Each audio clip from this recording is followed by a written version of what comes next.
Hello everyone, কী অবস্থা সবার?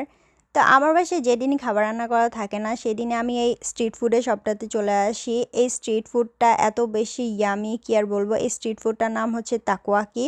এটা জাপানিজ একটা ফুড মেবি। সো এইটা তৈরি করা হয় স্কুইড দিয়ে। এর ভেতরে থাকে স্কুইড, আর কী কী ইনগ্রিডিয়েন্টস দিয়ে বানায় আমার ঠিক জানা নাই, বাট এটা এত বেশি ইয়ামি থাকে এরকম। তো এইটা লাইক দেখতে কিছুটা বেসবলের মতো।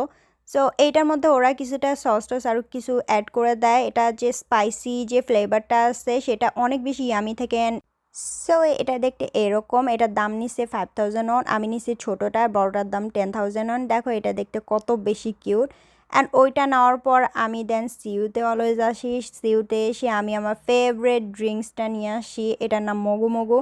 ভাই এইটার কোনো হেটার্স থাকতে পারে না, এই ড্রিঙ্কসের কোনো হেটার্স কোরিয়াতে থাকতে পারে না, মানে এতটা ইয়ামি। আর দুইটা কম্বিনেশন